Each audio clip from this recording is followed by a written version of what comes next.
इस वीडियो में मैं आपसे बात करूंगा, जैसा कि आप सभी को मालूम है, अधीनस्थ बोर्ड यानी कि RSMSSB बोर्ड द्वारा 18 सितंबर को जारी हुए परिणाम महिला प्रवेशक भर्ती परीक्षा के डॉक्यूमेंट वेरिफिकेशन के लिए कैटेगरी वाइज ओवरऑल अगर आपकी कितनी रैंक है तो आप कैटेगरी वाइज कितनी रैंक वाले सेफ है उसके बारे में मैं चर्चा करूंगा। क्योंकि बहुत ही स्टूडेंट को ये डाउट रहता है कि उनकी कैटेगरी में जनरल के काउंट होंगे या नहीं होंगे, तो मैं आपको बता देता हूँ वो सभी डाउट इस वीडियो में क्लियर करने जा रहा हूँ। और कैटेगरी वाइज आपकी टोटल कितनी रैंक है और जो मैं बता रहा हूँ उस रैंक में अगर आपके रोल नंबर आ रहे हैं तो डॉक्यूमेंट वेरिफिकेशन के लिए आपकी रैंक सेफ है, अन्यथा आपकी सेफ नहीं है। मैं मोटे मोटे तौर पे आपको बता रहा हूँ एक्सपेक्टेड के अंदाज पर, क्योंकि आप देख सकते हैं जैसे कि कुछ स्टूडेंट हो सकते हैं कि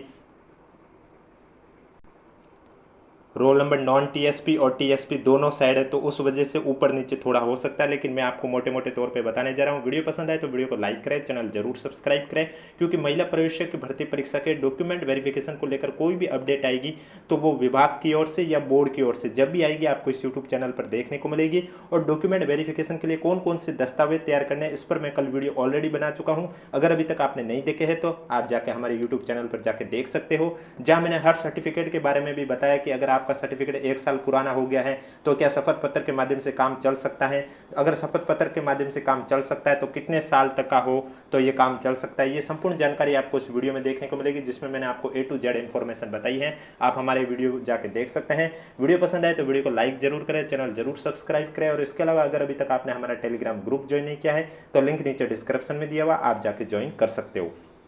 क्योंकि महिला प्रवेशक डीवी अब ऑफलाइन होगी या ऑनलाइन होगी, कितने चरणों में होगी, कब तक होगी, ये डिपार्टमेंट की ओर से जब भी अपडेट आएगी आपको इस यूट्यूब चैनल पर बता दिया जाएगा। इसलिए चैनल सब्सक्राइब के साथ नोटिफिकेशन भी ऑन रखें। तो जैसा कि आप सभी को मालूम है, महिला प्रवेशक भर्ती परीक्षा है, ये 209 पदों के लिए आयोजित की गई थी। 209 पदों में से नॉन टीएसपी के आपके 164 पद थे और टीएसपी में आपके 45 पद थे। अब 209 पद थे और डॉक्यूमेंट वेरिफिकेशन के लिए आपको मालूम है 2 गुना कैंडिडेट को शामिल किया जाएगा, यानी कि हर कैटेगरी से 2 गुना पद आपको बढ़ाने, यानी कि 209 से 418 पद, या फिर भी 450 तक संख्या जा सकती है, लेकिन मैं आपको 2 गुना में 418 के माध्यम से बताने जा रहा हूँ कि कौन सी रैंक वाले सेफ हैं। तो जैसा कि सबसे पहले मैं बात करूंगा नॉन टीएसपी की और उसके बाद मैं बात करूंगा टीएसपी की, और सभी कैटेगरी में जनरल फीमेल की ही बात करूंगा। परित्यक्ता और विधवा जो कैंडिडेट है उनकी बात नहीं कर रहा हूँ, मैं मोटे मोटे तौर पर जो जनरल कैटेगरी हर कैटेगरी से है उसी से मैं आपकी बात करने जा रहा हूँ। तो जैसा कि आप सभी को मालूम है, जो टॉप के 92 रैंक के अंदर जिनके भी रोल नंबर हैं, चाहे वो फिर कौन सी भी कैटेगरी से है, ओबीसी से हो, चाहे एससी कैटेगरी से हो, चाहे एसटी कैटेगरी से हो, या फिर एमबीसी कैटेगरी से हो, आप सेफ जोन में हो डॉक्यूमेंट वेरिफिकेशन के लिए। यानी कि नॉन टीएसपी की जो लिस्ट आई है, मेरिट लिस्ट, उसमें टॉप 92 रैंक तक वाले सभी कैंडिडेट सेफ जोन में है डॉक्यूमेंट वेरिफिकेशन के लिए, फिर चाहे वो किसी भी कैटेगरी से क्यों ना हो। और बाकी की कैटेगरी वालों को कैसे चेक करना है, तो सबसे पहले मैं बात करूंगा ईडब्ल्यूएस कैटेगरी से, यानी कि आर्थिक रूप से कमजोर वर्ग कैटेगरी में। तो ईडब्ल्यूएस कैटेगरी से जो भी स्टूडेंट ओवरऑल रैंक की बात करें तो 211 रैंक के अंदर आपका रोल नंबर आ रहा है तो डॉक्यूमेंट वेरिफिकेशन के लिए आप सेफ हैं। क्योंकि डॉक्यूमेंट वेरिफिकेशन के लिए 24, इसमें 12 पद है, डीवी के लिए डबल होते हैं, 2 गुना शामिल किया जाते हैं, इसलिए यानी कि 24 जनों को शामिल किया जाएगा। और आपको काउंट करना है 92 के बाद। 92 के बाद मैंने काउंट भी किए थे, मैं आपको बता देता हूँ वो पीडीएफ आपको कैसे आपको सर्च करना है। तो आपको पीडीएफ ओपन करनी होगी और ये पीडीएफ आपको हमारे टेलीग्राम ग्रुप पे देखने को मिलेगी, जहां पर आपको सर्च का भी ऑप्शन देखने को मिलेगा, जिसका लिंक नीचे डिस्क्रिप्शन में दिया हुआ। अगर अभी तक आपने ज्वाइन नहीं किया तो आप जाके ज्वाइन कर सकते हो। आपको क्या करना होगा, पीडीएफ ओपन होते ही सर्च करना होगा ईडब्ल्यूएस, उसके बाद आपको 92 के बाद से काउंट करने हैं कि आपकी कैटेगरी ईडब्ल्यूएस के कैंडिडेट कितने हैं। जैसे कि यहाँ देख सकते हैं येलो कलर में हाईलाइट हो जाएगा, और 92 के बाद काउंट करने हैं आपको 24 कैंडिडेट, और जो 24वां कैंडिडेट होगा जिसका रोल नंबर है वो कौन सी रैंक पर है वो आपको चेक करना है। जैसे कि यहाँ आप देख सकते हैं मैंने काउंट कर दिए थे, 211वीं रैंक पर वो है, तो इसका मतलब कि 211 रैंक के अंदर ईडब्ल्यूएस कैटेगरी के जितने भी स्टूडेंट हैं वो डॉक्यूमेंट वेरिफिकेशन के लिए सेफ है। उसके बाद मैं नेक्स्ट जो कैटेगरी ईडब्ल्यूएस के बाद जो कैटेगरी की बात करूंगा वो है अनुसूचित जाति कैटेगरी। अनुसूचित जाति कैटेगरी की बात करें, यानी कि एससी कैटेगरी की बात करें, तो एससी कैटेगरी में अगर आपकी रैंक 805 के अंदर आ रही है तो आप सेफ जोन में है डॉक्यूमेंट वेरिफिकेशन के लिए। मैंने पहले ही बताया था थोड़ा ऊपर नीचे हो सकता है, क्योंकि कुछ कैंडिडेट के रोल नंबर टीएसपी में भी है, नॉन टीएसपी में भी है, इस वजह से थोड़ा ऊपर नीचे हो सकता है। तो एससी कैटेगरी में 40 कैंडिडेट को सेलेक्ट किया जाएगा डॉक्यूमेंट वेरिफिकेशन के लिए एससी कैटेगरी से। तो ये भी काउंट आपको 92 के बाद की रैंक के करने हैं। 92 के बाद आपको एससी कैटेगरी के जनरल से काउंट करने हैं और आपको देखने की एससी कैटेगरी के 40वां जो कैंडिडेट का रोल नंबर होगा वो 805 के रैंक के आसपास होगा। तो इसका मतलब अगर आपका एससी कैटेगरी से 805 रैंक के अंदर नाम आ रहा है तो आपका भी डॉक्यूमेंट वेरिफिकेशन होगा। वीडियो पसंद आ रहा है तो वीडियो को लाइक करें, चैनल जरूर सब्सक्राइब करें, क्योंकि मैं नॉन टीएसपी के बाद टीएसपी की भी चर्चा करूंगा। नेक्स्ट है अनुसूचित जनजाति यानी कि एसटी कैटेगरी। अगर आप एसटी कैटेगरी से हो तो आपकी रैंक 1095 के अंदर आ रही है तो आप सेफ जोन में हो डॉक्यूमेंट वेरिफिकेशन के लिए, क्योंकि एसटी कैटेगरी में 86 को शामिल करेंगे और वो 92 के बाद से आपको काउंट करने हैं। एसटी कैटेगरी के 86 रोल नंबर तक काउंट करने हैं और जो 86वां रोल नंबर होगा वो 195 रैंक पर है। मैंने आपको काउंट कैसे करना है वो बता दिया है, इस तरह से आप भी चेक कर सकते हैं। और 1095 रैंक के अंदर जितने भी एसटी कैटेगरी के स्टूडेंट हैं वो सभी सेफ जोन में है डॉक्यूमेंट वेरिफिकेशन के लिए। इसके बाद नेक्स्ट है आपके ओबीसी कैटेगरी, अन्य पिछड़ा वर्ग कैटेगरी। ओबीसी कैटेगरी की बात करें तो ओबीसी कैटेगरी में जिनकी भी रैंक 179 रैंक के अंदर अगर आपका नाम आ रहा है तो आप सेफ जोन में हो। और ओबीसी कैटेगरी में जो आपके 25 पद हैं डीवी के लिए डबल शामिल करते हैं तो 50 जनों को शामिल किया जाएगा और ये भी आपको 92 रैंक के बाद वालों को काउंट करना है, जैसे कि मैंने आपको पहले भी बताया। तो ओबीसी कैटेगरी में भी जब आप देखोगे तो मैं आपको फिर से बता देता हूँ, अगर आप पहले नहीं समझ पाए तो ओबीसी कैटेगरी से ही आपको मैं समझा देता हूँ। जैसे कि आप देख सकते हैं एससी एसटी के बाद ओबीसी कैटेगरी। तो ओबीसी कैटेगरी में आप कैसे चेक कर सकते हैं, जैसे कि आप ये देख सकते हैं 92 के बाद आपको कहाँ से, ये 92 है, इसके बाद से आपको काउंट करने हैं ओबीसी के जितने भी कैंडिडेट हैं वो 50 तक काउंट करने हैं।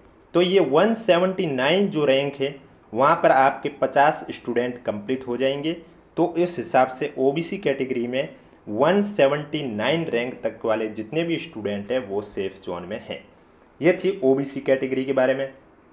ओबीसी के बाद बात करूंगा मैं आपसे अति पिछड़ा वर्ग यानी कि एमबीसी कैटेगरी की। एमबीसी कैटेगरी में अगर आपकी रैंक 840 के अंदर आ रही है ओवरऑल में तो आप सेफ जोन में हो डॉक्यूमेंट वेरिफिकेशन के लिए। 840 रैंक यानी कि एमबीसी कैटेगरी में 12 को सेलेक्ट किया जाएगा डीवी के लिए। तो 92 तक तो जनरल से काउंट हो चुके हैं, उसके बाद से आपको एमबीसी कैटेगरी के सेलेक्ट करने होंगे और वो 12 स्टूडेंट 840 नंबर तक 840 रैंक तक पहुंच रहे हैं। एमबीसी कैटेगरी के बाद अब मैं बात करूंगा टीएसपी की, क्योंकि अभी जो मैंने बात की वो नॉन टीएसपी की है। टीएसपी की बात करने से पहले अगर अभी तक आपने वीडियो को लाइक नहीं किया तो एक बार वीडियो को लाइक कर लीजिए, चैनल सब्सक्राइब कर लीजिए, क्योंकि महिला प्रेक्षक भर्ती परीक्षा का परिणाम जारी हो गया। अब डीवी के लिए स्क्रूटिनी फॉर्म फिल करवाए जाएंगे बोर्ड द्वारा एसएसओ आईडी के माध्यम से। वो कैसे फिल करने होंगे, जब भी आपके इसको लेकर अपडेट आएगी आपको इस यूट्यूब चैनल पर बता दी जाएगी। और उसके बाद विभाग द्वारा डीवी कब से शुरू किया जाएगा, ऑनलाइन किया जाएगा, ऑफलाइन किया जाएगा, कि वो सभी प्रोसेस जैसे जैसे अपडेट मिलती रहेगी आपको इस यूट्यूब चैनल के माध्यम से बता दी जाएगी। इसलिए चैनल जरूर सब्सक्राइब करें, नोटिफिकेशन भी ऑन रखिए, ताकि महिला प्रवेशक भर्ती परीक्षा से जुड़ी छोटी से छोटी हो या बड़ी से बड़ी कोई भी अपडेट आएगी आपको इस यूट्यूब चैनल पर मिलती रहेगी। अब टीएसपी वाले कैंडिडेट है वो कैसे चेक करेंगे अपनी कैटेगरी यानी कि एससी और एसटी में कितनी रैंक वाले सेफ है। तो इन्हें क्या करना है, जो टीएसपी में टॉप 40 रैंक वाले स्टूडेंट हैं, महिला स्टूडेंट हैं, वे सभी सेफ जोन में हैं डॉक्यूमेंट वेरिफिकेशन के लिए। क्योंकि टीएसपी में आपके सामने कैटेगरी के जो पद हैं वो 20 हैं, डॉक्यूमेंट वेरिफिकेशन के लिए 2 गुना को शामिल किया जाता है यानी कि 40। अब अनुसूचित जाति वाले कैसे देखेंगे, यानी कि एससी कैटेगरी से हैं, वे देखना है उनको को टीएसपी में अगर उनकी रैंक 153 के अंदर आ रही है तो वो सेफ जोन में है। 153 कैसे, क्योंकि इस कैटेगरी में 4 को शामिल किया जाएगा और आपको जो काउंट करना है वो 40 के बाद से काउंट करना है। जैसे कैसे मैं फिर से आपको बता देता हूँ, अगर समझ में नहीं आया तो एक बार मैं और आपको समझा सकता हूँ। जैसे कि ये कैटेगरी है टीएसपी। टीएसपी में आप देख सकते हैं 40 के बाद काउंट करने और 4 जनों को काउंट करना है। जैसे कि मैंने एससी लिखा है, सर्च किया है, येलो हाईलाइट आ गया है और 40 के बाद मैं 4 जब देख रहा हूँ तो 1 2 3 यहाँ आ रहा, चौथा नेक्स्ट पेज पर आएगा, वो आपका रैंक हो जाएगा 153 की रैंक पर। तो इस तरह से आपको यही देखना है कि अगर आप टीएसपी से हो, एससी कैटेगरी से हो, तो आपकी रैंक अगर 153 में आ रही है तो आप सेफ जोन में हो डॉक्यूमेंट वेरिफिकेशन के लिए। लास्ट है अनुसूचित जनजाति यानी कि एसटी कैटेगरी। तो एसटी कैटेगरी में भी आपको 40 के बाद काउंट करना, और अगर आपकी रैंक 297 के अंदर आ रही है तो आप सेफ जोन में हो, क्योंकि इसमें भी 42 कैंडिडेट को शामिल किया जाएगा। और एसटी कैटेगरी में 40 के बाद आपको 42 कैंडिडेट सेलेक्ट करने हैं। 40 रैंक के बाद आपकी कैटेगरी के 42 कैंडिडेट सेलेक्ट करोगे तो रैंक 297 तक आपके 42 कैंडिडेट कंप्लीट हो जाएंगे। तो इस तरह से आपको अपनी रैंक देखनी है कैटेगरी वाइज। अब मैं बात करूंगा, बहुत स्टूडेंट को ये डाउट रहता है पदों के वर्गीकरण में थोड़ा समझ में नहीं आता है, तो मैं आपको बता देता हूँ। जिन भी स्टूडेंट को लगता है कि जैसे अनुसूचित जाति में आपके सामान्य महिला के जो 20 पद हैं, विधवा का 1 पद है, तो अब अगर ये विधवा का 1 पद तो है, अगर इनका सामान्य महिला से ही सेलेक्ट हो गया तो फिर ये इनमें काउंट नहीं होगी, ये आप जरूर ध्यान रखें। इसके अलावा महिला पर्यवेक्षक भर्ती परीक्षा से जुड़ी कोई भी अपडेट आती है तो आपको इस YouTube चैनल पर बता दी जाएगी। इसलिए वीडियो पसंद आए तो वीडियो को लाइक करें, चैनल जरूर सब्सक्राइब करें। PDF आपको हमारे टेलीग्राम ग्रुप पे देखने को मिलेगी, जिसका लिंक नीचे डिस्क्रिप्शन में दिया हुआ। अगर अभी तक आपने ज्वाइन नहीं किया तो आप जाके ज्वाइन कर सकते हो।